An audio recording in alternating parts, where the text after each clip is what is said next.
Շիրակի մարզում մոտ 50 միլիարդի շինարարություն է արվում։ Թվերը փոխվում են, շինարարի կամ նախագծողի հետ ունեցած խնդիրները ոչ։ Մեզնից ակնկալել անթերի աշխատանք հնարավոր չի, բայց մեզնից ակնկալել շարունակաբար լավացող որակներ, դա վստահաբար այդպես է։ Մինչ վարորդները անխոճնդոտ կհաղթահարեին Գյումրի Արևիկ Այգաբաց Վարդակար 14 կիլոմետր երկարությամբ ճանապարհը, տարածքային կառավարման եւ ենթակառուցվածքների նախարարն ու Շիրակի մարզպետը տեղում շինարարի հետ խոսեցին աշխատանքների ժամկետների ու ծավալների փոփոխության մասին։ Շինարարի հետ կապված խնդիրներ կար, մի պարկասոտ խնդիրները լուծվել են։ Ճանապարհի շուրջ կեսը արդեն ասֆալտապատվել էր, այս օրերին էլ եւ այսօր էլ վերին շերտի ասֆալտապատման աշխատանքներն իրականացվում։ Մինչև տարեվերջ նախատեսվում է ամբողջությամբ շահագործման հանձնել ճանապարհը արդեն նախագծի փոփոխությամբ։ Ավելանում է գոյուղատար համակարգի փոփոխման աշխատանքները Գյումրու Նորավան թաղամասում, որ այդ ճանապարհի շարունակությունն է։ Անցյալ տարի նախագծի մեջ մտցվել գոյուղին այդ թաղամասի, մի այս տարի պիտի որ ամբողջությամբ կարողանանք ավարտել։ Այստեղ մինչև տարեվերջ իսկ Գյումրու Շիրակացի փողոցում արդեն երկշաբաթյա ժամկետներ են տալիս ասֆալտապատման ներքին շերտի համար։ Առնվազն ներքին շերտի ասֆալտապատումը ամբողջությամբ այս տարվա ընթացքում ավարտած կլինենք, կախված եղանակային պայմաններից կքննարկենք նաև տարվա ընթացքում վերին շերտի տեղադրման աշխատանքները։ Դանդաղումներ, անորակ աշխատանք, վատ վերահսկողության արդյունք է սա, թե բանն այն է, որ օրինակ շինարարական մեծ ծավալների մրցույթներում առնվազն 2 կազմակերպություններ են հաղթում։ 27 փողոցի շինարարական աշխատանքների մրցույթում հաղթող են ճանաչվել ընդամենը 2 կազմակերպություններ եւ մենք ճանապարհն էլ մարզպետ Արուշանյանի հետ քննարկում ենք մեր հետագա ծրագրերում այն տրամաբանության մեջ մրցութային գործընթացը կազմակերպենք, որ հնարավորինս շատ լոտեր դրվեն մրցույթի եւ հնարավորինս տարբեր եւ մեծ կարողություններ ունեցող շինարարներ մասնակցեն։ Ինչպես Գյումրիում, այնպես էլ մարզի տարբեր բնակավայրերում արդեն իրականացված ճանապարհաշինական աշխատանքների որակից դժգոհություններ կան, ինչից ելնելով նախարարի խոսքով նախագիծ է շրջանառության մեջ դրվել, որով պետական համաֆինանսավորման ծրագրով իրականացվող աշխատանքների մասով էլ պետական լաբորատորիայի փորձարկումները պարտադիր պայման են դարձել եւ այս դեպքում էլ էլի պետբյուջեից համաֆինանսավորումը տալու ենք բացառապես պետական լաբորատորիայի դրական եզրակացության դեպքում։ Դավիթ Խուդատյանի այցը Շիրակի մարզ անմասն չի մնացել, ՖԶԵՊ-ի Գյումրու քաղաքային ճանապարհներ ծրագրով իրականացվող անի եւ ավստրիական թաղամասերի ճանապարհների եւ փողոցների հիմնանորոգման աշխատանքների վերաբերյալ քննարկումից։ Մեր համար մեկ խնդիրը այն է, որ մենք արդեն գարունը բացվելու հունվար-փետրվար ամսին մենք շինարարին գիտենանք ով է, քանի լոտի ենք բաժանել այդ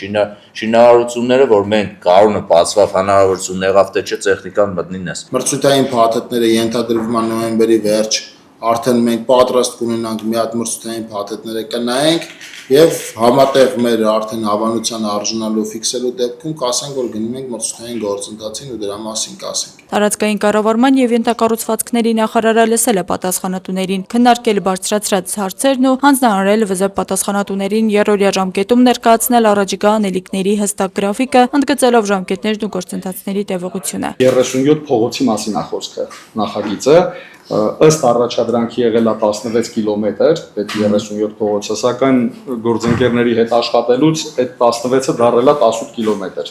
Փաստացի այդքան ա եղել, մենք 18 կիլոմետր նախագիծ ենք ներկայացնելու։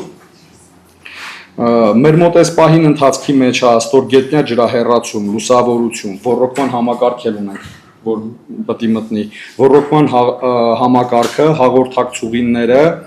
երթևեկության կազմակերպման սխեմաները, այս ինչը թվարկեցի, սրանք ընթացքի մեջ են, այս պահին։ Այսինքն տեղում աշխատում եք նախագծում էսկատորները ունենալու համար։ Այո։ Ճանապարհաշինական կանգառներից ու քննարկումներից զատ Դավիթ Խուդատյանն ու Դավիթ Արուշանյանը շրջել են վերանորոգման ավարտական փուլում գտնվող 2 մանկապարտեզներում։ Աշխատանքների արդյունքում Արևիկ ու Լապտերիկ մանկապարտեզները հնարավորություն կունենան սահմանված տեղերի շրջանակում ընդլայնել խմբերը։ Աստղիկ Խաչատրյան, Խանով Անիսյան, այսօր։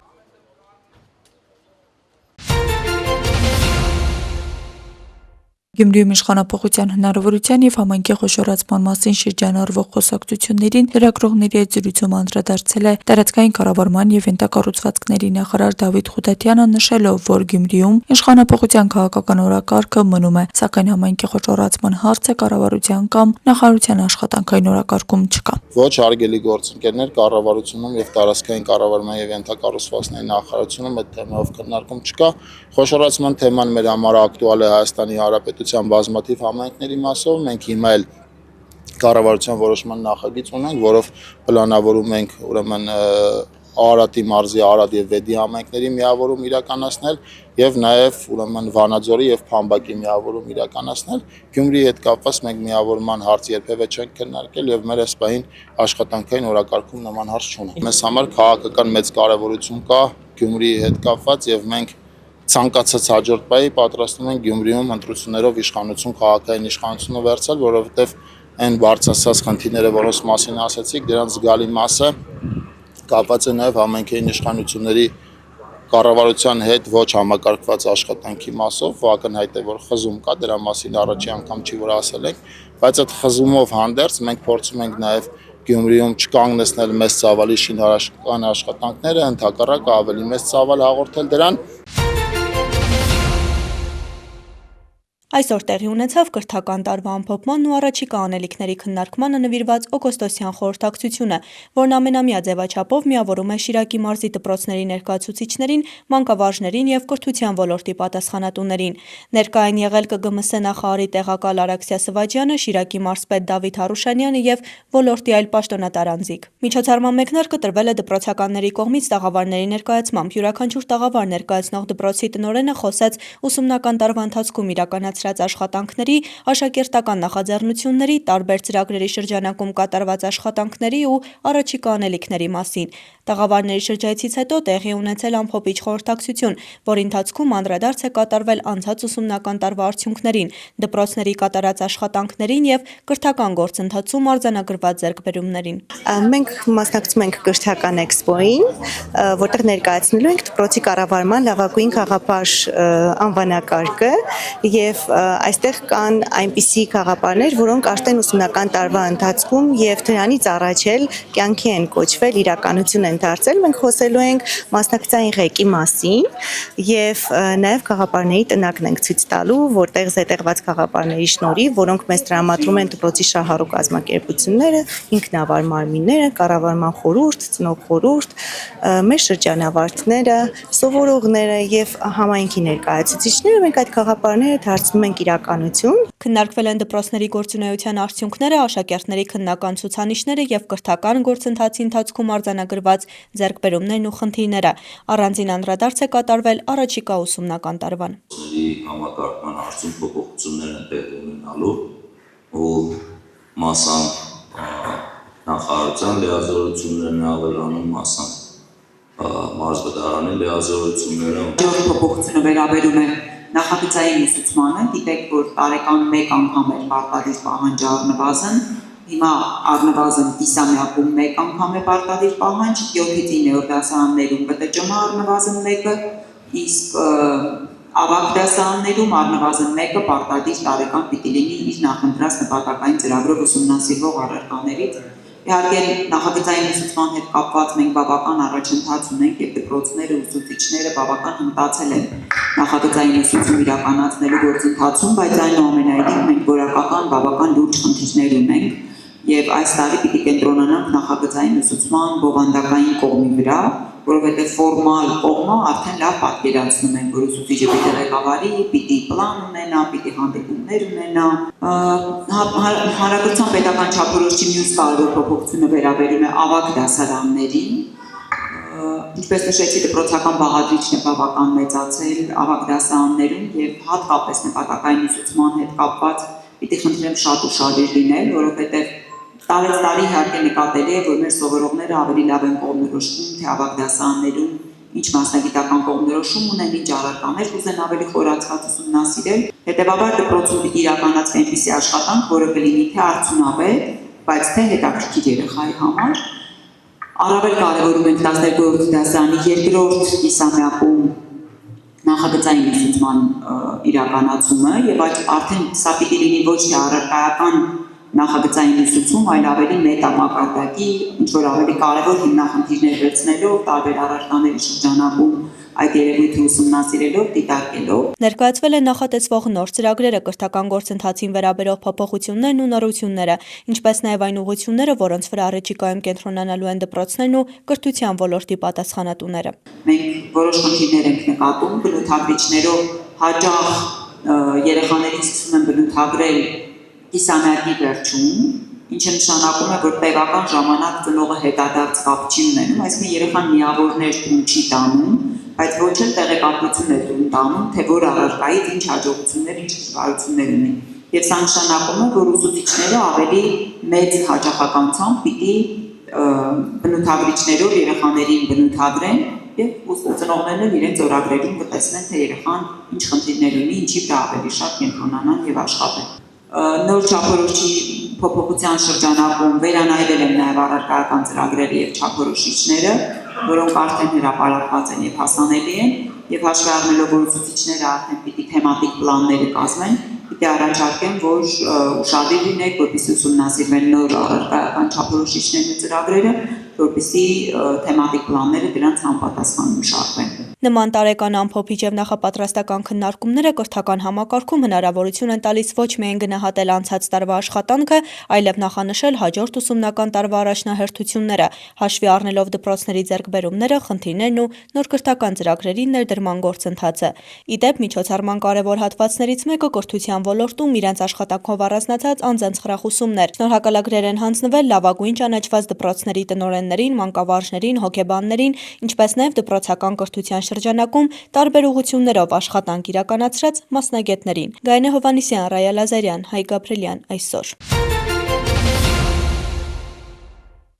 Ազգային ժողովի նախագահ Ռուբեն Ռուբինյանն ընդունել է Հայաստանում Հունաստանի արտակարգ եւ լիազոր դեսպան Խրիստոս Սոֆյանոպուլոսին, ով մեր երկրում ավարտում է իր դիվանագիտական առաքելությունը։ Ռուբեն Ռուբինյանը շնորհակալություն է հայտնել դեսպանին երկու երկրների միջխորհրդարանական կապերի զարգացման հարցում ցուցաբերած նշանակալի ավանդի համար եւ հաջողություններ մաղթել հետագա աշխատանքում։ Դեսպանն իր հերթին շնորհավորել է Ռուբեն Ռուբինյանին Ազգային ժողովի նախագահի պաշտոնում ընտրվելու կապակցությամբ։ Կողմերը քննարկել են Հայաստանի եւ Հունաստանի միջև բարեկամական ու ընդհանուր արժեքների վրա հիմնված հարաբերությունների առավել խորացմանն ու ամրապնդմանն առնչվող հարցեր։ Միջխորհրդարանական համագործակցության խորացման համատեքստում կարևորվել է բարեկամական խմբերի միջև կապերի սերտացումը։ Վարչապետ Նիկոլ Փաշինյանն ընդունել է ԱՄՆ կոնգրեսի ներկայացուցիչների պալատի անդամ Աբրահամ Համադեին։ Վարչապետը կարևորել է Հայաստան-ԱՄՆ հարաբերությունների հետևողական զարգացումը եւ նշել, որ վերջին շրջանում այն կրում է դինամիկ բնույթ։ Նիկոլ Փաշինյանն ընդգծել է երկկողմ փոխգործակցության հարուստ օրակարգի հետևողական առաջմղման անհրաժեշտությունը, վստահություն հայտնելով, որ Հայաստան-ԱՄՆ կապերը կշարունակեն ընդլայնվել ինչպես քաղաքական, այնպես էլ տնտեսական եւ տեխնոլոգիական ոլորտներում։ Աբրահամ Համադեն շնորհակալություն է հայտնել ջերմ ընդունելության համար եւ կարեւորել երկխոսության զարգացումը նաեւ խորհրդարանական ձևաչափով։ Վերջինս անդրադարձել է Հայաստանի եւ Ադրբեջանի միջև խաղաղության հաստատմանը եւ այդ գործում ընդգծել վարչապետ Փաշինյանի անձնական դերն ու հետեւողականությունը։ Զրուցակիցները մտքեր են փոխանակել տարածաշրջանային գործընթացների, ինչպես նաեւ TRIP նախագծի իրականացման ընթացքին վերաբերող հարցերի շուրջ։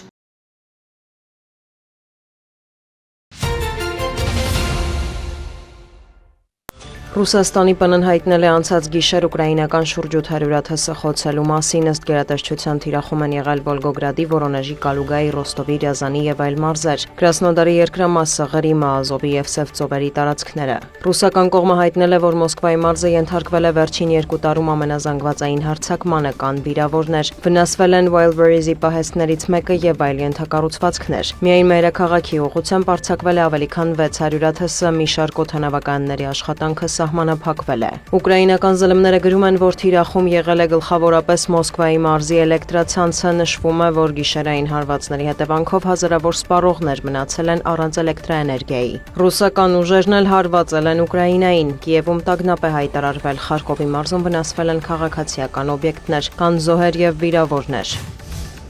Դոնալդ Թրամփը հայտարարել է, որ չի պատրաստվում երկարաձգել Իրանի հետ հրադադարի համաձայնագիրը, որը ձեռք էր բերվել 60 օր առաջ։ Ավելի վաղ այդ մասին էր հայտարարել նաև իրանական կողմը։ ԱՄՆ նախագահը պնդել է, որ Թեհրանը ցանկանում է գործարք կնքել, սակայն ոչ այնպիսին, ինչպիսին ինքն է ակնկալում։ Մենք այնտեղ ենք մեկ պատճառով՝ Իրանը չի կարող միջուկային զենք ունենալ եւ չի ունենա, սպիտակ տանը լրագրողների հետ զրույցում նշել է Թրամփը։ ԱՄՆ նախագահը նաև հայտարարել է, որ իրեն դուր է գալիս Հորմուզի նեղուցն ամերիկյան տարածք ճանաչելու գաղափարը։ Թրամփը կրկնել է, այժմ նեղուցը գտնվում է ԱՄՆ-ի ամբողջական վերահսկողության տակ, թեև իրանական կողմը հակառակն է պնդում։ Իրանի շուրջ զարգացումներին է անդրադարձել Սպիտակ տան բանագնաց Ջարեդ Քուշները, նրա խոսքով Թրամփը ներկայումս կենտրոնացած է տնտեսական ճնշման քաղաքականության վրա։ Եթե Իրանը պատրաստ է ավարտին հասցնել մեզ հետ քննարկված գործարքը եւ հրաժարվել միջուկային զենք ստեղծելու կարողություններից, ապա կկնքենք այնպիսի համաձայնագիր, որն օգտակար կլինի Իրանի ժողովրդի համար, մանրամասնել է Քուշները։ Նա հավելել է, կողմերն այժմ ակտիվորեն բանակցում են, սակայն Թեհրանը Քուշների ձևակերպմամբ չի ցանկանում կառուցողական մոտեցում դրսևորել։ Սպիտակ տան ներկայացուցիչն ընդունել է, որ Իրանը եւ Միացյալ Նահանգները գործնականում չեն վստահում իրար։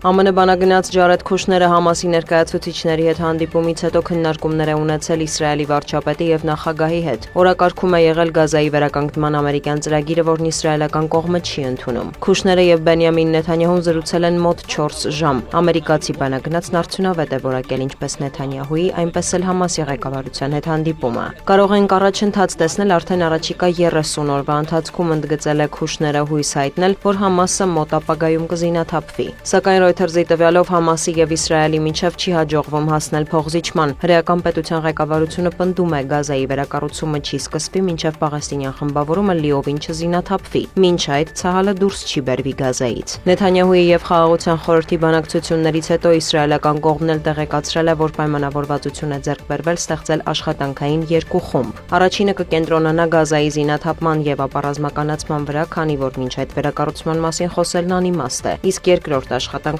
խումբը կզբաղվի Գազայում սոցիալական, առողջապահական եւ այլ հարցերով։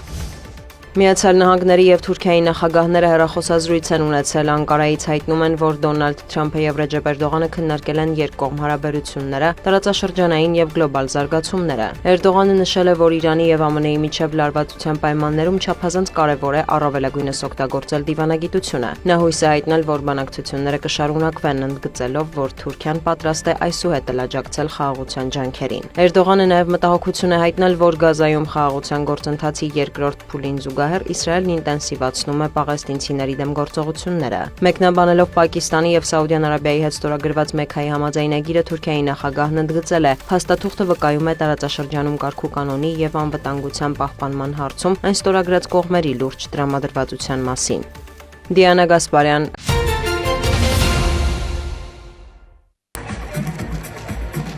Դիլիջանում օգոստոսի 15-ին հայկական մշակույթը հնարավոր էր տեսնել, լսել, համտեսել ու սեփական ձեռքերով ստեղծել երաժշտություն, ազգային արհեստներ, տեղական բրենդներ ու հայկական խոհանոց մեկ տարածքում։ Դիլիջանում առաջին անգամ անցկացվեց Արմաթ ֆեստը։ Փառատոնի անվանումը պատահական չէր ընտրված, Արմաթն այստեղ կապ էր անցյալի ու ներկայի, ավանդույթի ու ժամանակակից մշակույթի միջև։ Արմաթ ֆեստը դա Green Rock-ի նախաձեռնություն է, որը ստեղծել ենք դրա համար, որ Դիլիջանը ոչ միայն դա սիրուն բնություն է, լավ վայր է, այլ այստեղ երաժշտություն, մշակույթ։ Արմաթ բառը ինքնուրույն այտենց ինքնույս բառ չէր, մենք վերցրեցինք, որ ցույց տանք արմատները միայն դա այն պատմությունները չի, բայց նա նաև հետաքրքիր կարող է հետաքրքիր, սիրուն, գեղեցիկ, դրա համար արեցինք ամեն ինչ, որ հիմա երիտասարդները երաժշտությունն էլ ինքնույն միայն արտասահմանյան երաժշտություն չի, դա հայկական, փորձել ենք հայկական արվեստը, մշակույթը ցույց տանք այստեղ։ Սա սկիզբն է, մենք փորձելու ենք անել ամեն ինչ, որ մյուս տարի ինքը լինի ավելի հետաքրքիր, ավելի մեծ, ավելի շքեղ։ Ավանդական արհեստներից մինչև ժամանակակից հայկական դիզայն, փառատոնի տարածքում ներկայացված էին տեղական բրենդներ ու արտադրողներ։ Այստեղ այցելուները կարող էին համտեսել ինչպես ավանդական, այնպես էլ ժամանակակից հայկական խոհանոցի ուտեստները։ Արմատի առանձնահատուկ հատվածներից մեկը հայկական ավանդական արհեստներին նվիրված վարպետության դասերն էին։ Որդան Կարմիրի եւ ազգային տեխնիկագործության դասերի շուրջ այցելուների թիվն այնքան մեծ էր, որ մասնակիցների թիվն անցել էր 100-ը։ Այսօր մենք ներկայացրել ենք մի քանի վարպետաց դասեր, որոնք նաև թեմատիկ էին, այսինքն ազգային էին, մեծերի եւ փոքրերի համար։ Ներկայացրել ենք Որդան Կարմիրով վարպետաց դասեր մեծահասակների համար, տեխնիկագործություն մեծահասակների համար։ Շատ զարմացած ենք, որտեղ չէինք սպասում, որ ազգայինի թեման այսքան հետաքրքրում է մարդկանց։ Իհարկե շատ ուրախալի փաստ է։ Մենք 100-ից ավել մասնակից ունենք երկու տարբեր զոնաներում մեծերի եւ փոքրերի համար։ Փառատոնի անցկացումը Դիլիջանում նաև քաղաքի որպես զբոսաշրջային եւ մշակութային ուղղության զարգացման համատեքստում է։ Green Rock-ի նախաձեռնությամբ հասկացված միջոցառումը կազմակերպվել էր նորաբաց Villa 3 Community Hub-ի հարևանությամբ բազմաֆունկցիոնալ համալիրի ապագա համերգասրահի տարածքում։ Դիլիջանում արդեն մի քանի ամիս ապրող Արտեմ Իզացիպինի համար քաղաքի գրավչությունը միայն իր սիրելի բնությունն ու լեռները չեն։ Նա այստեղ վայելում է նաև մշակութային կյանքն ու այն համայնքը, որն ամեն օր նոր մարդկանց ու գաղափարների է միավորում։ Живу несколько месяцев в Дилижане. Արդեն մի քանի ամիս է ապրում եմ Դիլիջանում։ Ես ինքս լեռներում եմ ծնվել։ Շատ եմ սիրում լեռները։ Դրա համար էլ Դիլիջանն ինձ շատ է գրավում։ Peoples-ում շատ հարմար ու հետաքրքիր համայնք է ձևավորվել։ Տարբեր ոլորտներով զբաղվող մարդիկ են ապրում։ Շփվում ենք, փորձ ու գաղափարներ ենք փոխանակում։ Իսկ Villa 3-ում աշխատանքի համար ամեն ինչ կա։ Հարմար coworking, գեղեցիկ ու ոճային միջավայր։ Ընդհանուր առմամբ այստեղ ամեն ինչ շատ հարմարավետ է։ Великолепно, эстетично, да. Բեմում իրար հաջորդեցին Գարիկն ու Սոնան Լավելի բենդը, Միքայել Ոսկանյանն ու իր ընկերները։ Այսպես ավարտվեց առաջին Արմատ ֆեստը հաջորդ տարի վերադառնալու խոստումով։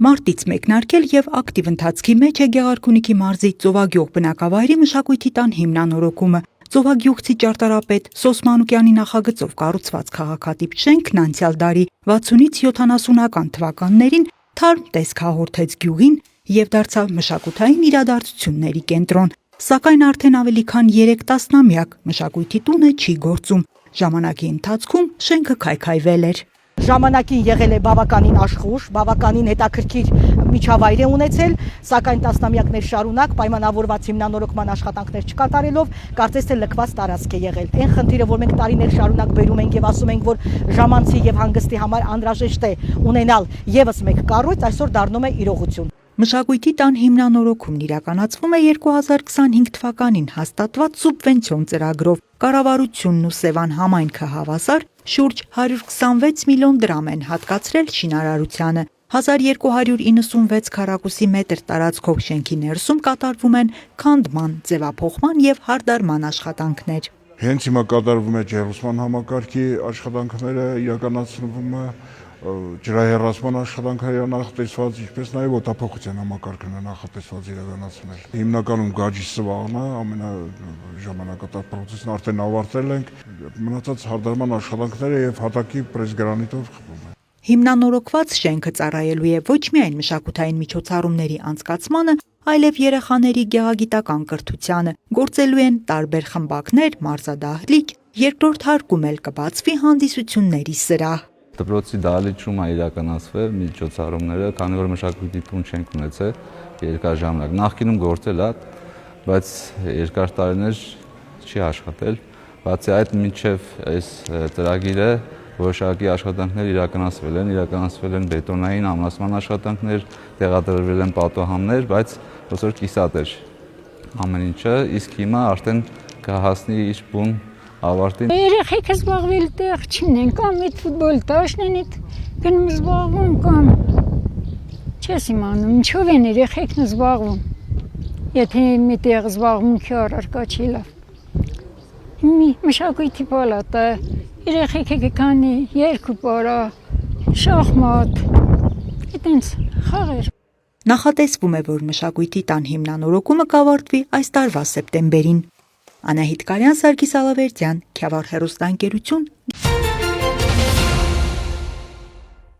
Հայկական քաղաքային որոնողափրկարարական թիմը պատրաստվում է 2028 թվականին նախատեսված Իսարագի միջազգային վերավորակավորմանը։ Թիմի պատրաստվածությունը ստուգելու նպատակով օգոստոսի 10-ից 13-ը Գյումրիում անցկացվել է 36 ժամյա վարժանք Շվեյցարիայից ժամանած մենթորների մասնակցությամբ։ Ողջունելով վարժանքի մասնակիցներին, ներքին գործերի նախարարության փրկարար ծառայության տնօրեն, ներքին գործերի նախարարի տեղակալի ժամանակավոր պաշտոնակատար Արամ Ղազարյանը նշել է, որ այն հայկական թիմի համար գիտելիքներն ու կարողությունները բարելավելու, միջազգային փորձը յուրացնելու եւ անելիքները հստակեցնելու լավ հնարավորություն է։ Նրա խոսքով մենթորների դիտարկումներն ու առաջարկությունները կօգնեն թիմին ավելի պատրաստված ներկայանալ առաջիկա վերավորակավորմանը։ Մենք աջակցում ենք հայկական թիմին վերավորակավորման գործընթացում։ Այս վարժանքի միջոցով ցանկանում ենք հասկանալ թիմի պատրաստվածության մակարդակը, տեսնել ուժեղ կողմներն ու առաջիկա 2 տարիներին կատարվելիք աշխատանքը։ Շվեյցարիայից մասնակցում է 9 մասնագետ կառավարման, որոնման, փրկարարական, բժշկական եւ լոգիստիկ ուղղություններով։ Խաղարկվել են միջազգային փրկարարական առաքելության բոլոր փուլերը, ազդարումից մինչև որոնողափրկարարական աշխատանքներ։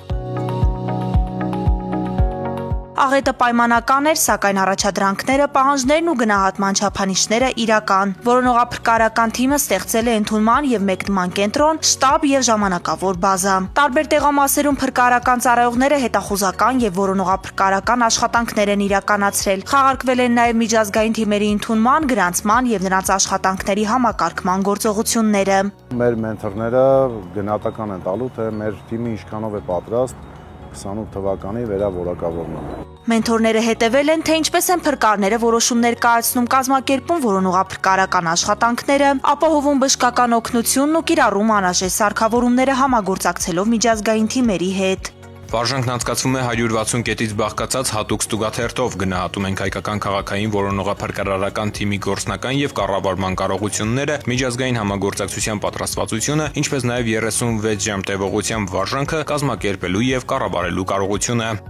Վարժանքի ավարտին փրկարարծառայության տնօրեն ներքին գործերի նախարարի տեղակալի ժամանակավոր պաշտոնակատար Արամ Ղազարյանը հայկական թիմի անդամներն ու մենթորներն ամփոփել են արդյունքները, քննարկվել են թիմի ուժեղ կողմերը, վերհանվել առկա խնդիրները եւ նախանշվել այն ուղղությունները, որոնք անհրաժեշտ են միջազգային չափանիշներին լիարժեք համապատասխանությունն ապահովելու համար։ Վարժանքը հնարավորություն է տվել իրականությանը մոտարկված պայմաններում ստուգելու հայկական քաղաքային որոնողափրկարարական թիմի պատրաստվածությունը, իսկ գրանցված արդյունքները հիմք կդառնան կարողությունների հետագա կատարելագործման եւ միջազգային վերավորակավորմանը պատշաճ ներկայանալու համար։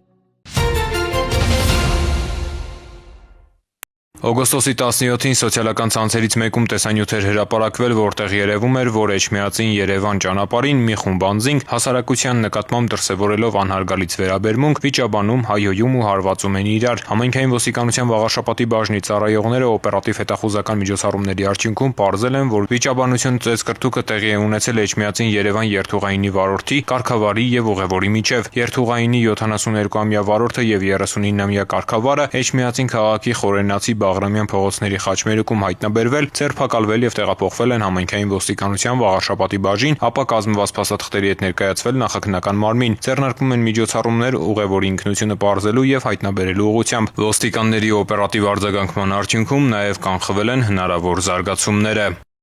Ներքին գործերի նախարարության 112 օպերատիվ կառավարման կենտրոն օգոստոսի 14-ին առավոտյան 4-ի սահմաններում ահազանգ է ստացվել, որ Մեղրիկ-Հաջարան ճանապարհին ավտոբուս է խափանվել, իսկ ներսում անչափահասներ ու կանայք կան։ Օպերատիվորեն նշված վայր են մեկնել ներքին գործերի նախարարության փրկարարծառայության Մեղրիի Հրշեջ փրկարարական ջոկատից 1 մարտական հաշվարկ եւ պարեկային ծառայողներ։ Ահազանգին արագ արձագանքելով փրկարարներն ու պարեկները տեղում ապահովել են քաղաքացիների անվտանգությունը, դուրս բերել ավտոբուսից եւ տեղափոխել անցակետ, հերթական անգամ ցույց տալով, որ ցանկացած իրավիճակում քաղաքացիների կողքին են։